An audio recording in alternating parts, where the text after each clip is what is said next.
Shri Swami Samarth. Mister perfect भाग 5. सकाळी 10 वाजताच्या सुमारास ग्लास डोअर ढकलतच सोनाली ऑफिसमध्ये एंट्री घेते. हलका फ्रेश परफ्यूम एअरमध्ये पसरतो. तिने पर्स टेबलावर ठेवली आणि नजरेने काहीतरी शोधत थोडं पुढे बघितलं. 2 टेबल अंतरावरती वेदा होती. गुड मॉर्निंग वेदा, सोनाली हसत म्हणाली. Good morning beautiful girl, Veda उत्साहाने उत्तरली. कम हिअर फास्ट, मी किती वेळापासून तुझी वाट बघते. Just come. सोनाली हसतच वेदाचे बोलणे ऐकून वेदाच्या टेबलाकडे चालत आली आणि हसतच बोलते. का गं, एवढी का आठवण काढतेस माझी तू सकाळी सकाळी? अगं सोनाली, तू आधी इथे बस तरी. वेदा तिच्या शेजारच्या चेअरकडे इशारा करते. सोनाली, मला ना खूप काही विचारायचं आहे तुला. वेदाचं बोलणं ऐकून सोनाली हसतच त्या चेअरवरती बसली. वेदा तिच्या चेहऱ्याकडे खोडकर नजरेने बघते आणि मग म्हणते, ओके चल मग सांग, काय काय झालं? वेदाचं बोलणं ऐकून सोनाली नकली गोंधळ दाखवत विचारते. काय काय झालं म्हणजे? नक्की काय विचारायचं आहे तुला? कशाबद्दल बोलतेस तू यार? सोनालीचे बोलणे ऐकून वेदा भुवया उंचावर स्मित करत म्हणाले. डोंट टेल मी तू विसरलेली आहेस. काल रात्री तू आपल्या hot sexy handsome Kabir Malhotra बॉससोबत डिनरला गेलेली होतीस. So what happen there? Veda बोलून झाली तशी सोनाली हसत म्हणते. अगं वेडाबाई, सकाळी सकाळी ऑफिसमध्ये फक्त हेच विचारायला तू एवढं लवकर आलेली आहेस का?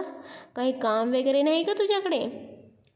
यार सोनाली, आहेत ना भरपूर कामं, वेदा चेहऱ्यावर स्मित ठेवत म्हणाली.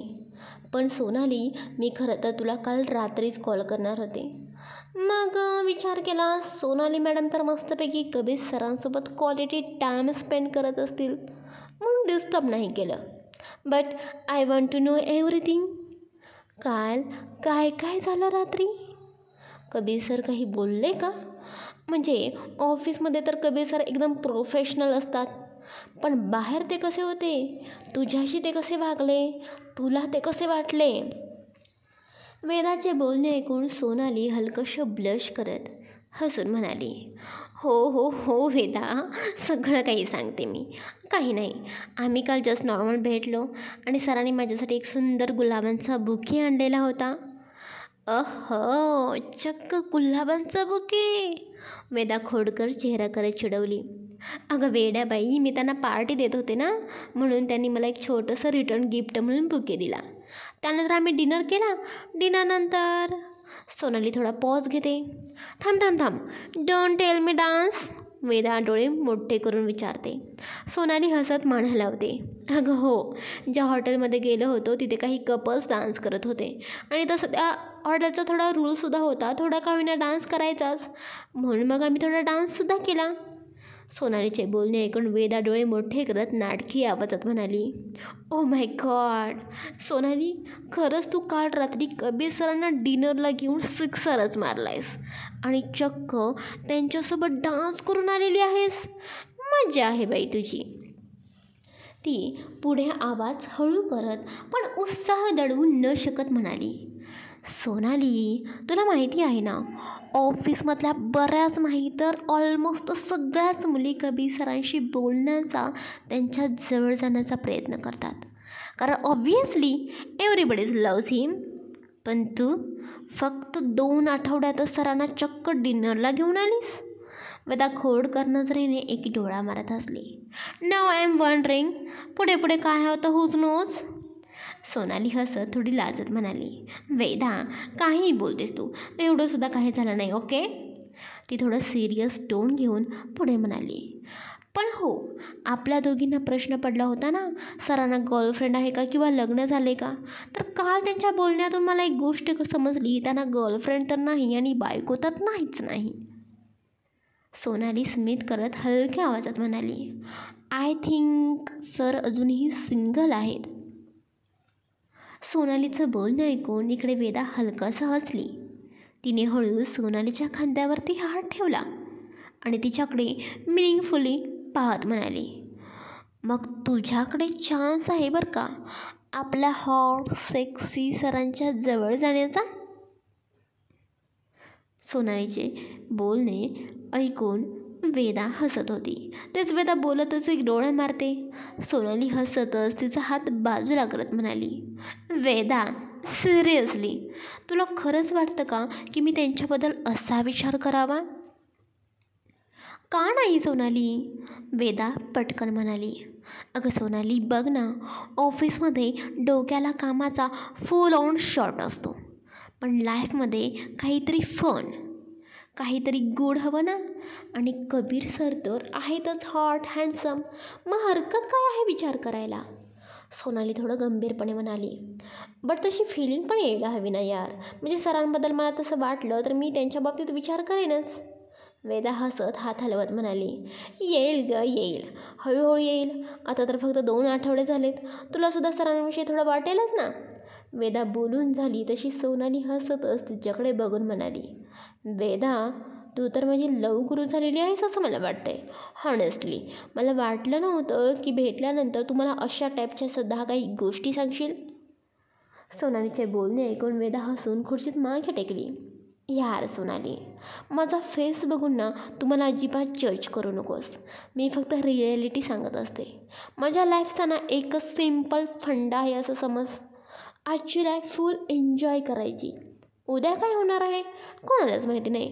So live it to the fullest. तिने खोडकर नजरेने सोनालीकडे पाहिलं. आणि म्हणूनच यार मी तुला सांगते, बघ विचार कर. फोर्स नाही करत मी, बट फिलिंग आली तर आली, त्यात काय एवढं. सोनाली हसत मान हलवते. तसं काही वाटलं तर मी नक्की तुला सांगेन. ओके ओके डील, वेदा डोळा मारत म्हणाली. चल आता काम कर. सोनाली हसत उठली. ती तिच्या टेबलजवळ जाऊन लॅपटॉप ऑन करते. स्क्रीनवरची लाईट तिच्या चेहऱ्यावर पडते आणि टायपिंगचा सॉफ्ट आवाज ऑफिसच्या गडबडीत मिसळतो. वेदा मात्र खुर्चीत हलक्या फिरकी घेत सोनालीकडे एकदा खोडकर नजरेने पाहते, जणू काही तिच्या मनात अजूनही त्या डिनरची क्युरिओसिटी शिल्लक होती. दोघीही आपापल्या कामामध्ये व्यस्त होत्या. लॅपटॉपच्या टायपिंगचे आवाज आणि ऑफिसचा हलका गडबडाट यामध्ये वेळ सरकत होता. तेवढ्यात एक स्टाफ मेंबर तिथे आला आणि म्हणाला, मॅडम डिझायनर फ्लोअरवर तुम्हा दोघींनाही बोलवलेलं आहे. त्या व्यक्तीचे बोलणे ऐकून वेदा आणि सोनाली एकमेकांकडे पाहतात. ओके, दोघी एकत्र म्हणतात. त्याने त्यांचा लॅपटॉप बंद केले, चेअर्स मागे सरकवल्या आणि फ्लोअरच्या दिशेने त्या चालू लागल्या. दोघीही आता डिझायनर फ्लोअरवर निघालेल्या होत्या. लिफ्टमध्ये जाताना सोनाली हलक्या आवाजात म्हणाली, मला वाटते साडी डिझाईन तयार झाली असावी. कबीर सर म्हणत होते ना एक नवीन साडी डिझाईन करणार आहे आणि त्यावर फोटोशूट करायचं असेल. वेदा हसून मान हलवते. May be. दोघी बोलत बोलत डिझायनर फ्लोअरवर पोहोचतात. ग्लास डोअर ढकलून आत गेल्यावर लगेच नजर तिथल्या मॅनक्विन्सवर जाते. चमकदार कपडे, रंगीबेरंगी फॅब्रिक्स आणि टेबलवर पसरलेले स्केचेस. इतक्यात रितेश जलद पावलांनी पुढे येतो. चेहऱ्यावर स्मित घेऊन बोलतो, हॅलो सोनाली, वेदा इथे या. वेदा आणि सोनाली दोघीही हलक्या स्मितासह बोलतात, हॅलो सर म्हणत त्याच्या दिशेने जातात. रितेश दोघींकडे पाहत हसून म्हणाला, ॲक्च्युली तुम्हा दोघींनाही बोलावलं होतं कारण कबीर सरांनी सांगितलेलं होतं. तुम्हाला थोडी आयडिया असेलच. आपण एक नवीन साडी डिझाईन करत आहोत आणि ती साडी फायनली आज पूर्णपणे रेडी झालेली आहे. ती तुम्हा दोघींनाही दाखवायची होती आणि आता फायनल झालं की सोनाली मॅडम मॉडेल म्हणून काम करणारच आहेत, त्यामुळे त्या ही साडी विअर करतील. वेदा हलक्या डोळ्यांनी सोनालीकडे बघून स्मित करते पण काही बोलत नाही. तेच रितेश पुढे म्हणाला, पण ती साडी तुम्हाला सुद्धा आणि सरांनासुद्धा एकदम दाखवायची होती, म्हणूनच तुम्हा दोघींना बोलावलं. रितेशचं बोलणं सुरू असताना तिथे एक हलका पण ठळक आवाज येतो. Click click click. सगळे त्या दिशेला बघतात. कबीर सर एक हात पॅन्टच्या पॉकेटमध्ये, दुसऱ्या हातात मोबाईल घेऊन हळूहळू त्यांच्या दिशेने चालत येत होते. त्याच्या शूजच्या आवाजात एक वेगळीच कमांडिंग चार्म होती. कबीरजवळ येताच सोनाली, वेदा आणि रितेश तिघेही ऑलमोस्ट एकाच वेळी म्हणाले, गुड मॉर्निंग सर. कबीर हलकंसं स्मित करत गुड मॉर्निंग म्हणाला. त्यानंतर त्याने रितेशवरती नजर वळवली. रितेश, साडी डिझाईन झालेली आहे का फायनल? पटकन मला दाखव. Yes yes sir.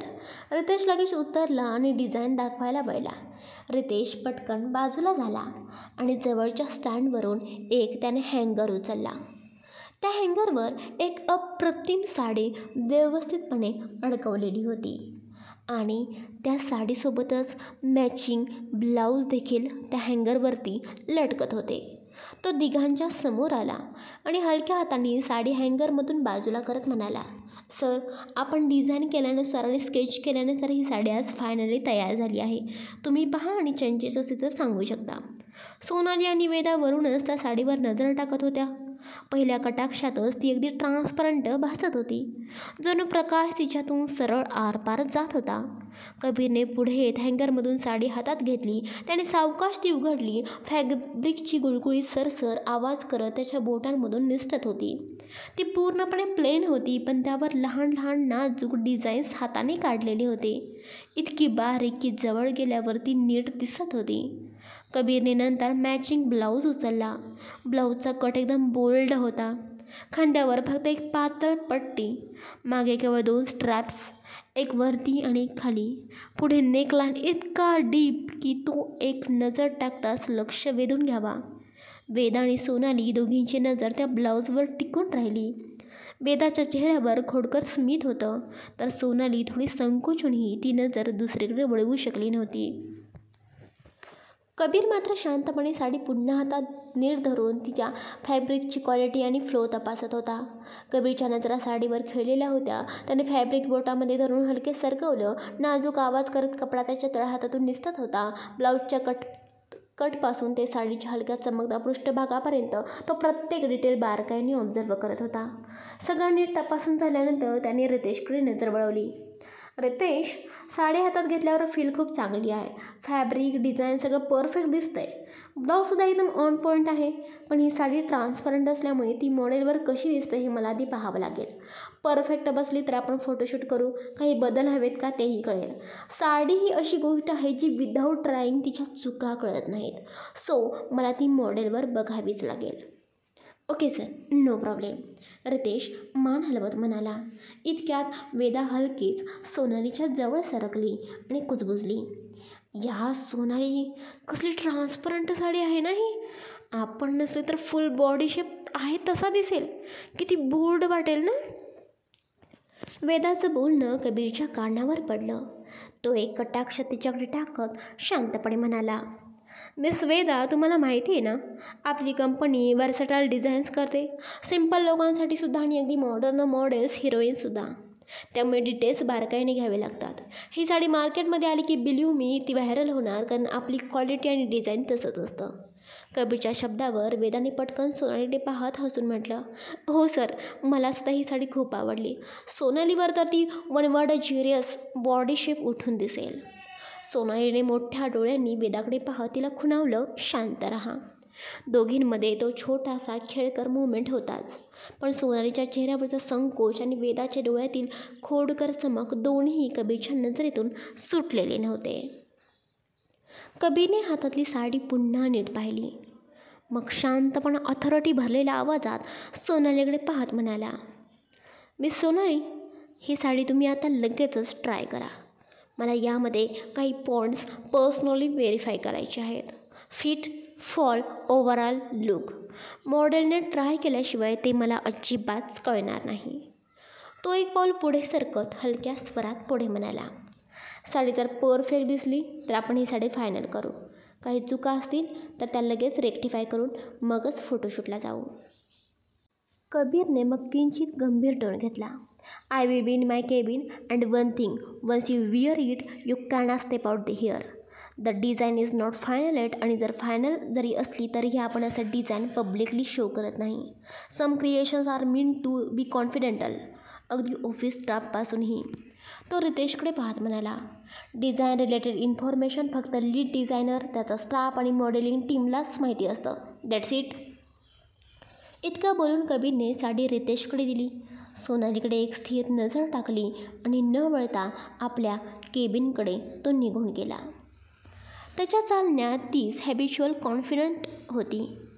जणू तो आधीच जाणून होता की सोनालीने ही साडी नसल्यावर सीन अनफॉरगेटेबल होणार आहे.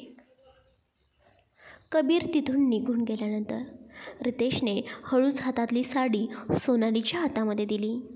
त्याचा आवाज अगदी काम पण गंभीर होता. मी सोनाली, तू ही साडी ट्राय कर आणि डायरेक्टली सरांच्या केबिनमध्येच जा. बट रिमेंबर, सरांनी जे सांगितलेलं होतं तेच फॉलो कर. इकडे तिकडे साडी विअर करून फिरू नकोस, कारण साडीची डिझाईन सगळ्यांना समजायला नको. सोनालीने हलकेच मान डोलावली. ओके, ती म्हणाली. साडी हातात घेत सोबत वेदाही तिच्यासोबत बदलायच्या खोलीत गेली. आत पाऊल टाकता 2 मेकअप आर्टिस्ट तयार होत्या. हातात सेफ्टी पिन्स, प्लीट्स नीट करण्याचं कौशल्य आणि चेहऱ्यावर व्यावसायिक स्मित. सोनालीला साडी नेसण्याचा जास्त अनुभव नव्हता, त्यामुळे त्यांनी बारकाईने तिला गुंडाळून दिली. प्लीट्स अगदी परफेक्ट, पल्लू नीट पसरवलेला आणि मग त्या निघून गेल्या. आता चेंजिंग रूममध्ये फक्त सोनाली आणि वेदा होत्या. वेदा एक पाऊल मागे जात सोनालीकडे नजर लावून बघते आणि तिच्या ओठांवरती आपोआप एक रिॲक्शन येते. ओ माय गॉड, सोनाली यार, तू किती सेक्सी दिसतेस. सोनाली आरशासमोर उभी होती. निळसर रंगाची साडी एकदम पातळ, जणू हलकीशी पारदर्शक. ब्लाऊजचा कट अगदी धाडसी, पुढून गळा छातीच्या खालीपर्यंत खोल होता. दोन्ही बाजूनी थोडीशी तिच्या छातीची त्वचा दिसणारी, पाठीमागून तर फक्त 2 गाठ वर आणि खाली, त्यांना जोडणारी बारीक पट्टी. साडीचा कपडा अंगाला इतका परफेक्ट चिकटलेला होता की तिचा प्रत्येक वळण हलकासा उमटून दिसत होता. आरशात स्वतःकडे पाहताना सोनालीच्या नजरेत हलकासा संकोच आणि आश्चर्य दोन्ही दिसत होतं. वेदा, आता ही साडी नेसून मला कबीर सरांच्या केबिनमध्ये जायचं आहे, ती मंद स्वरात म्हणाली. थोडंसं विचित्र वाटतंय गं त्यांच्यासमोर अशी साडी. सोनालीचं बोलणं ऐकून वेदा हलकंसं हसली. यार, अनकम्फर्टेबल तर तुला वाटणारच, कारण साडी आहेच तशी थोडी transparent. But don't worry, modelling करायची आहे ना तुला, मग अशा गोष्टी करायलाच हव्यात. पण सोनाली, तुला सांगू का, सर आता तुला काय उर्फी जावेद बनवतात की काय असे ड्रेसेस डिझाईन करून. वेदाचे बोलणे ऐकून सोनाली भुवया उंचावत हसत म्हणते. शट यार, थोडंफार तरी नीट दिसतंय ना यामध्ये. चल, मी पटकन सरांच्या केबिनमध्ये जाऊन बघते ते काय म्हणतात ते, आणि मग पटकन चेंज करते. Okay okay, all the best Sonali. ही साडी नेसून तरी सरांना इम्प्रेस कर म्हणजे झालं. बाय म्हणतच वेदा तिथून निघाली. सोनालीने एकदा स्वतःला आरशामध्ये पाहिलं. साडीची घडी नीट केली, केस हलकेच मागे सारले, हलकासा श्वास घेत ती लिफ्टकडे वळली. लिफ्ट थांबली, ती 6व्या मजल्यावर पोहोचली. इथे वातावरण शांत, पावलांचे आवाजसुद्धा ऐकू येत होते. तिचं हृदय धडधडू लागलं. ती कबीरच्या केबिनमध्ये गेली. दरवाजासमोर क्षणभर थांबून स्वतःला सावरलं आणि हलकंसं नॉक केलं. आतून गंभीर पण थोडा मृदू आवाज आला. Yes, come in. सोनालीने दरवाजाची हँडल फिरवली आणि तो हळूहळू उघडला. केबिनच्या आत कबीर खिडकीजवळ उभा होता. बाहेरच्या जगाकडे एकटक बघत असताना अचानक दरवाजाचा क्लिक आवाज आला. तो लगेच पाठमोरा वळला. त्याला आधीच जाणवलं होतं सोनाली आलेली आहे. सोनालीने दरवाजा बंद केला आणि सावकाश चालत टेबलजवळ आली. तिच्या त्या ट्रान्सपरंट साडीचा एक साईड पदर खांद्यावरून अलगद सरकत होता, पण पदर कसा का असेना तर साडीमधून तिची संपूर्ण बॉडी शेप स्पष्ट दिसत होता. तिने आपले दोन्ही हात एकमेकांच्या बोटात गुंफवले होते आणि टेबलजवळ येऊन उभी राहिली. नजर मात्र सरळ समोर, कबीरकडे न पाहता. कबीरने हात खिशात टाकले आणि हळूहळू तिच्याकडे पावलं टाकू लागला. त्याची नजर फक्त आणि फक्त तिच्यावर, वरून खाली, हळूहळू तिच्या प्रत्येक कर्वाकडे सरकत. ट्रान्सपरंट साडीच्या आतून दिसणारा तिचा कमनीय बांधा हलकासा डीप नेक असल्यामुळे गळ्यापासून छातीचा थोडासा भाग स्पष्ट दिसत होता.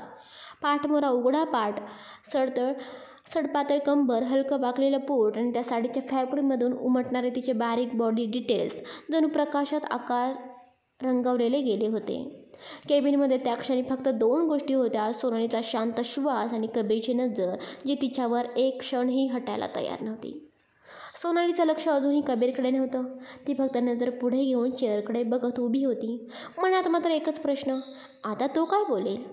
कबीर तिच्याकडे बघत बघत टेबलपासून थोडा बाजूला सरकला. त्याची चाल संथ, नजरेत एकटक तीच, आणि मग तो जणू एखाद्या हंटरसारखा तिचं ऑब्झर्वेशन करत तिच्या भोवती गोल फिरू लागला. उजव्या बाजूने, मग हळूहळू पाठीमागे, नंतर डाव्या बाजूने आणि शेवटी थेट तिच्या समोर येऊन थांबला. कबीर समोर उभा राहिल्यावर सोनालीच्या चेहऱ्यावर हलकंसं हसू आलं. ती त्याच्याकडे बघू लागली, पण कबीरची नजर मात्र तिच्या डोळ्यात जास्त वेळ न थांबता सरळ खाली उतरली. खांद्यावरून तिच्या डीप नेक ब्लाऊजकडे, मग साडीच्या फोल्ड्सकडे. काही क्षण तो शांत राहिला. मग सोनाली थोडं हसत हलक्या आवाजात म्हणाली, सर, तुम्हाला कशी वाटली साडीची डिझाईन? सगळं परफेक्ट वाटतंय ना? कबीरच्या ओठांवर हलकंसं स्मित आलं. अजून मला नीट बारकाईने डिटेल्स बघावे लागतील, ओके? असं म्हणत त्याने 2 पावलं आणखीन पुढे टाकली. आता ते दोघं अगदी समोरासमोर होते. सोनाली त्याच्या चेहऱ्याकडे बघत होती, पण कबीरची नजर पुन्हा तिच्या ब्लाऊजच्या कटवर, साडीच्या टेक्स्चरवर. जणू तो डिझाईन बघतोय की आणखीन काही, हे फक्त त्यालाच ठाऊक होतं. तिच्यावर त्याची नजर जशी जात होती तसं सोनालीच्या अंगावर एक वेगळं शहारं पसरलं. श्वास थोडा जड झाला आणि तिच्या मनात हलकीशी, ओळखीची पण थोडी अस्वस्थ करणारी डिफरंट फिलिंग उमटू लागली. कबीरने हलक्या हालचालीने उजव्या हाताला खिशातून बाहेर काढलं. त्याचा हात हळूहळू पुढे सरकला आणि अलगद सोनालीच्या खांद्यावर ठेवला. त्या स्पर्शात एक अनोखी स्थिरता होती. त्याच्या बोटाने तिच्या ब्लाऊजची ती नाजूक पट्टी हलके स्पर्शली, जणू रेशमी धाग्यावरून हात सरकवतोय तसं. तो स्पर्श लागता सोनालीने डोळे पटकन त्याच्याकडे वळले. चेहऱ्यावर हसू ठेवायचा तिचा प्रयत्न सुरूच होता. तिला स्वतःला कॉन्फिडंट पद्धतीने कबीरसमोर प्रेझेंट करायचं होतं, पण आतून मात्र तिचं मन धडधडत होतं. एक वेगळीच फिलिंग तिच्यात दाटून येत होती. डोळ्यातून ती भावना लपवायचा ती प्रयत्न करत होती. कबीरने त्या ब्लाऊजच्या पट्टीला हलकेच वर उचलत विचारलं, हे ब्लाऊज फिट्ट बसतंय ना, की अजून काही फिटिंग करायला हवं? सोनाली काही बोलणार इतक्यात कबीरने डाव्या हातालाही त्याच्या खिशामधून बाहेर काढलं. आता त्याचे दोन्ही हात तिच्यासमोर ब्लाऊजच्या पुढच्या डीप गळ्याकडे होते. त्याने दोन्ही बाजूने गळ्याचा भाग पकडला. बोटं आत, अंगठे बाहेर, जणू तो डिझाईन तपासत होता. पण त्याच्या त्या बोटांचा नाजूक उबदार स्पर्श सोनालीच्या छातीजवळ पोहोचताच तिच्या अंगावर एक विचित्र लहर पसरली. तो उष्ण स्पर्श, एक क्षणासाठी तिला आजूबाजूचं सगळं विसरायला लावणारा. सोनाली फक्त त्याच्याकडे पाहत राहिली, न बोलता न हलता. आणि तिच्या नजरेत आता हसू नव्हतं तर काही अजून खोल, अगदी शब्दाच्या पलीकडे लपलेलं होतं. कबीरला जाणवलं सोनाली अजूनही काहीच बोलत नाही. त्याच्या ओठांवर हलकंसं स्मित आलं. तो अजून थोडा तिच्या ब्लाऊजच्या जवळ झुकला. बोटं हलक्या हालचालीने सरकवत जणू फिट अजून नीट तपासत होता. त्या हालचालीतून त्याच्या बोटांचा उष्ण स्पर्श पुन्हा तिच्या छातीवर हलकेच जाणवला. तो जवळ येऊन कमी आवाजात जवळजवळ तिच्या कानाशी म्हणाला, मी विचारतोय सोनाली, परफेक्ट आहे ना छातीजवळ ब्लाऊज? सोनाली थोडीशी भानावर आली. हलकंसं हसत म्हणाली, हो सर, परफेक्ट वाटते मला. ओके. कबीरचा आवाज जरा शांत झाला. त्याचा उजवा हात हळूहळू खाली सरकवू लागला. तिच्या ब्लाऊजच्या पुढचा गळा व्ही शेपमध्ये डीप, जिथून छातीचा मधला भाग सरळ दिसत होता आणि कट पोटापर्यंत उतरलेला होता. त्या डिझाईनकडे त्याची नजर गेली. क्षणभर त्याने तिच्याकडे पाहिलं. मग तो बाजूला सरकत तिच्या भोवती गोल फिरत पाठीमागे आला. आता तो तिच्या मागे उभा होता, इतका जवळ की सोनालीला त्याच्या श्वासाची ऊब जाणवत होती. तिच्या मनात प्रश्नांचं एक वादळ. आता तो काय बघणार आहे? सोनालीने हलकीशी मान तिरकी केली. डोळ्याच्या कोपऱ्यातून त्याची हालचाल पकडण्याचा प्रयत्न करत होती. आणि इकडे कबीर मात्र तिचं पूर्ण ऑब्झर्वेशन करत होता, पाठीच्या वळणापासून कमरेच्या रेषेपर्यंत, जणू एखादा कलाकार आपल्या चित्राला अंतिम नजर देतोय तसा. कबीरचा हात आता हळू सोनालीच्या पाठीवर सरकला. तिच्या ब्लाऊजच्या मागे वरून खाली जाणारी ती नाजूक पट्टी त्याच्या बोटांमध्ये अलखत आली. त्या स्पर्शात ऊब होती, इतकी की सोनालीला ती मोकळी पाठ क्षणभर हलकीशी ताठ झाल्यासारखी वाटली. तो तिच्या या प्रतिक्रिया अगदी नीट जाणवत होता. हलकंसं हसत पाठीमागून थोडा चेहरा पुढे करत त्याने विचारलं, सोनाली, पाठीमागून ब्लाऊज परफेक्ट आहे ना? ती लगेच म्हणाली, हो सर, मला परफेक्ट वाटते. ओके. असं म्हणत कबीरने हळूहळू तिच्या साडीच्या पदराची पिन उघडायला सुरुवात केली. त्याच्या बोटांचा हलकासा स्पर्श आणि पदर उघडण्याचा तो संथ आवाज हवेत एक वेगळी शांतता आणत होता. अचानक सोनालीने पटकन पदरावरती हात ठेवला आणि विचारलं, ॲक्च्युली सर, आणखीन काही बघायचं आहे का? सोनालीचे बोलणे ऐकून कबीरच्या ओठांवर स्मित आलं. तो हलक्या जवळजवळ कुजबुजल्यासारख्या आवाजात म्हणाला, मिस सोनाली, बघायचं तर खूप काही आहे, पण हळूहळू बघतोय मी. त्याचं तो वाक्य एका कोड्यासारखं होतं. अर्थ 2, पण कोणता करा हे सोनालीला कळेना. तिच्या ओठांवर हलकासा हसू उमटलं आणि कबीरने त्या क्षणी तिच्या पदराची पिन पूर्णपणे काढली. मिस सोनाली, मला थोडासा पूर्ण ब्लाऊज बघायचा आहे. परफेक्ट बसतो की नाही ते साडीच्या पदरामुळे कळत नाही. फक्त 5 मिनिटासाठी पदर खाली घेतो आहे. त्याचा आवाज अजूनही संथ आणि ठाम होता. कबीरने पदराची पिन थोडी बाजूला केली आणि त्या हलक्या हालचालींसोबत तिचा पदर सावकाश सरकू लागला. कबीरने सोनालीच्या साडीचा पदर हळूच खाली केला. रेशमी कापड खांद्यावरून सरकून जमिनीकडे झेपावत असताना तो तिच्या समोर आला. आता तिच्या खांद्यावर पदर नव्हता, वरती फक्त ब्लाऊज आणि खाली गुंडाळलेली साडी. तो अजून 2 पावलं पुढे आला. नजर खाली सरकवत कमरेजवळ ब्लाऊज जिथे संपत होता तिथे हात नेला. हलकासा स्पर्श देत फिट्ट तपासला. मग तिच्या ब्लाऊजच्या डीप व्ही कट जो पोटापर्यंत उतरला होता तो डिझाईनही बारकाईने बघितलं. सर्व काही त्याला परफेक्ट वाटत होतं. क्षणभर नजरेत समाधानाचा भाव ठेवून कबीर हळूहळू तिच्या पाठीकडे वळला. त्याच्या पावलांचा मंद आवाज आणि हवेत पसरलेला त्याचा हलका परफ्यूम सोनालीच्या श्वासात मिसळला. आता तो तिच्या अगदी जवळ होता, इतका की त्याचा श्वास तिच्या मानेजवळ जाणवत होता. सोनालीने साडीचा पदर जो आता खाली लटकत होता हलकासा घट्ट पकडला होता. जणू तिचं मन आणि शरीर दोन्ही त्या क्षणाला पकडून ठेवण्याचा ती प्रयत्नच करत होती. कबीरने पाठीमागून दोन्ही हात तिच्या कमरेवरती ठेवले. स्पर्श एकदम स्टेडी, कॉन्फिडंट होता. मिस सोनाली, साडी परफेक्ट नेसलेली आहे तुम्ही, पण काही स्मॉल करेक्शन्स आहेत. जेव्हा मेन फोटोशूट होईल तेव्हा साडी थोडीशी कमरेपासून तुम्ही खाली नेसायची आहे, कारण त्यामुळे लूक अजूनच जास्त परफेक्ट येईल. तो बोलतच तिच्या कमरेवर ठेवलेला डावा हात तसाच होता, पण उजवा हात सावकाश पुढे सरकवू लागला. तिच्या कमरेच्या रेषेला स्पर्श करत तो हळूहळू पोटापर्यंत गेला. त्याची ऊब आणि त्याच्या जवळीकचं वजन सोनालीला अगदी खोलवर जाणवत होतं आणि तो अजून तिच्या पाठीमागे अगदी जवळ उभा होता. कबीरचा लेफ्ट हँड अजूनही सोनालीच्या कमरेवर टेकलेला होता, तर राईट हँड पाठीमागून पुढे सरकत तिच्या पोटावर आला. तो हलकासा टॅपने तिच्या पोटावर स्पर्श करतो आणि स्मितहास्य करत म्हणतो, मिस सोनाली, आणखीन एक गोष्ट, इथे मी हा भाग मार्क करून ठेवला आहे. This is your stomach, okay. Photoshoot हा भाग अगदी परफेक्ट दिसायला हवा, कारण लोक जेव्हा तुमचे फोटो एक मॉडेल म्हणून बघतात त्यावेळी तुमच्या बॉडीचा काही स्पेसिफिक भाग जर क्लिअर दिसला तर ती साडी अधिकच हायलाईट होते, उठून दिसते आणि लोकांच्या नजरेत ते जाते की yes, I want this sari, I will also look perfect in it. Kabir बोलतच पुन्हा दोन्ही बाजूनी तिच्या कमरेवर हात ठेवतो आणि साडीला हलकेच खाली करण्याचा प्रयत्न करतो. आता साडी कमरेपासून थोडीशी खाली सरकते. यानंतर तो पाठीपासून उजवा हात पुढे आणतो आणि तिच्या बेंबीजवळ नेतो. परफेक्ट. आता तुमचा हा नाभीचा भाग दिसतोय, म्हणजे फोटोशूट तुम्ही नक्कीच अट्रॅक्टिव्ह दिसणार. तो हळूवार तिच्या पोटावरून हात फिरवतो. त्याचा टच एकदम स्लो आणि स्मूथ पण गोड स्मित देत तो तिच्या समोर येतो. डावा हात अजूनही तिच्या कमरेवर होता, तर उजवा हात पुन्हा पाठीमागून कमरेच्या जवळ स्थिरावतो. कबीर पाठीमागे तिच्या कमरेच्या थोडं खाली हात ठेवत हलक्या आवाजात बोलला, मिस सोनाली, आता मी तुमच्या पाठीवरती एक हात ठेवलेला आहे, तर कमरेपासून इथंपर्यंत तुमची साडी यायलाच हवी आणि पाठीमागचा भागसुद्धा दिसायलाच हवा, ओके. ओके सर, चालेल, सोनालीने हळूच उत्तर दिलं. पण इकडे मात्र सोनाली पूर्णपणे लॉस्ट इन हिज टच होती.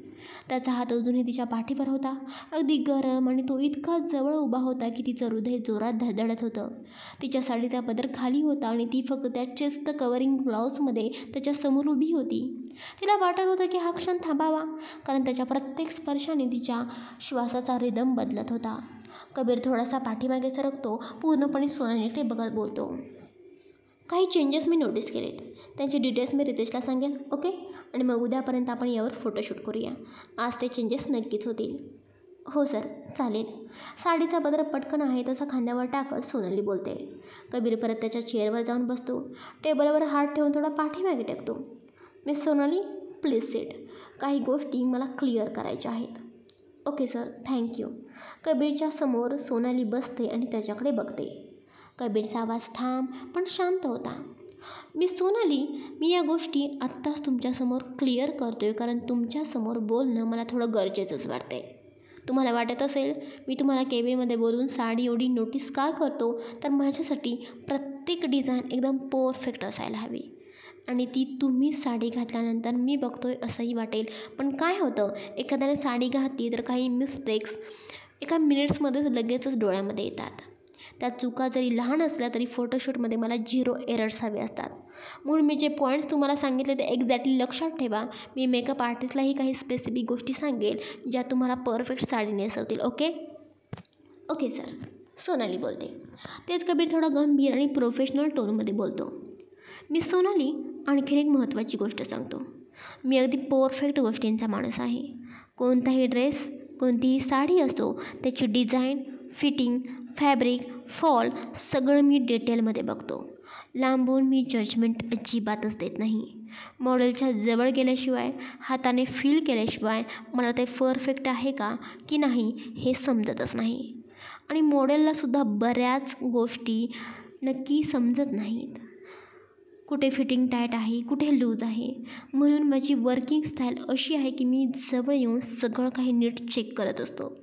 डिझाईन फील्डमध्ये ही गोष्ट ॲब्सोल्युटली नॉर्मल आहे. तुमच्या मनात अनकम्फर्टेबलनेस ठेवायची गरज नाही. काही गर्ल्सना नाही, थोडं वेगळं वाटू शकतं. That is correct, but remember, it's part of the job. तुमचंही काम आणि माझंही काम, दोघांनी परफेक्ट रिझल्ट द्यायचा आहे. चूक नको, परफेक्शन हवी. म्हणूनच आज या कंपनीची ग्रोथ इतकी झाली आहे. प्रत्येक डिझाईन फेमस झालेली आहे. म्हणून मी सोनाली, तुम्ही जेव्हा जेव्हा नवीन डिझाईन ट्राय कराल, साडी, ब्लाऊज, वेस्टर्न ड्रेसेस, काहीही, तेव्हा माझ्या केबिनमध्ये येऊन मला दाखवायचं. मी ते हातात घेऊन पाहीन आणि मॉडेलवर कसं दिसतं ते बघेन. फायनल अप्रुव्हल माझ्याकडूनच मिळेल. That's your responsibility from now on. आणि एक विचारायचं होतं. मी आता ज्या प्रकारे प्रत्येक डिटेल नोटीस केलं, प्रत्येक पार्ट पाहिला, त्याबद्दल तुम्हाला काही प्रॉब्लेम नाही ना? कारण मला टच केल्याशिवाय गोष्टी समजत नाहीत. जे आहे ते मी क्लिअर बोलतो. कबीरच्या त्या थोड्या गडद पण शांत आवाजातले शब्द ऐकून सोनाली लगेचच कबीरकडे बघून हसत म्हणाली, नो सर, मला अजिबात काही प्रॉब्लेम नाही. अँड एनिवे, या प्रोफेशनमध्ये तर सगळ्या काही गोष्टी डिटेलमध्ये बघाव्याच लागतात ना. डिझाईन वगैरे परफेक्ट बसतं की नाही ते सगळं.